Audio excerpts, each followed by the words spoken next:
This is the most prestigious and exciting panel we have had since our beginning.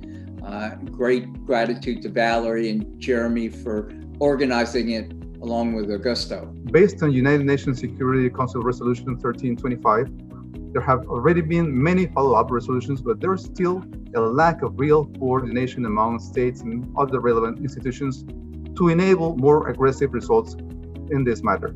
So today, we have convened real champions on the matter to share their views. We are sure that their valuable insights will be very useful to help us have a better understanding, raise awareness, and build networking on this topic. When I came across a frustrating response from a military officer, he said, "There's no room for women in the military." Today, the very same person who was rejected years ago is the first woman to become Minister of Defense in Peru history, almost 200 years after our independence. Learning from their experience, I instructed that anyone who meets the physical requirements with the operational and combat capabilities could access this course no matter their gender. My commitment is to never know an answer when seeking to achieve greater inclusion of women. This in no way implies lowering existing requirements. The goal is to allow everyone to compete on an equal playing field, selecting the most suitable and committed people disregarding their gender. I'm convinced that, as a society, our task is to ensure that no woman is ever told again there is no room for her in any field. Women and men should be equally committed to provide the same opportunities to fulfill their dreams and put their abilities at their country's service. Never again should a girl be told that she doesn't belong. Also, the continued killing of women human rights defenders in conflict-affected countries are a great concern. Today's conversation on promoting women's participation in peace and security in the Americas could not be more timely. I hope that this conversation will forge strong partnerships among all relevant stakeholders, including feminist movement and women's rights organizations.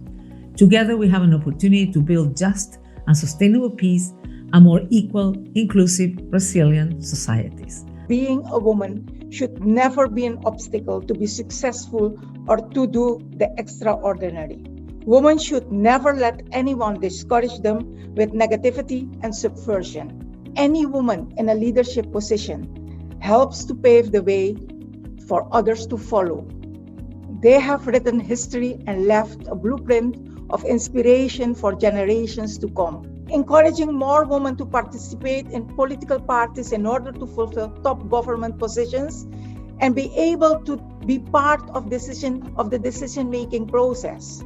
More funding for women support groups as they can organize, share experiences, discuss the barriers they are facing, and empower each other is very essential. Setting up strong women networks. It is therefore important to create as leaders possibilities for day and night care, access to jobs, housing, equal payment. These things will improve the independence of women as they can actively participate in every terrain to achieve their personal goals. Certainly one of the barriers that we hear very often are attitudes of other colleagues, either from thinking that female colleagues can't do the job, or even thinking that they need to be protected when they're on the job, so they're not sent on the riskiest patrols, for example, or things like that. So there's a whole spectrum of attitudinal challenges that people face that also end up limiting women themselves. Women are not just small men. About needing equipment, for example, that pregnant women can wear, or even recognizing that men and women carry their weight differently. So basic equipment like boots and backpacks can be adapted for that. Otherwise, we can actually cause injuries to women over time for the course of their service. We know how important it is to have women in all sorts of security forces. And so we've been working very closely with UN Women on something we call the ELSI initiative, named for a Canadian woman who was our first aeronautical engineer.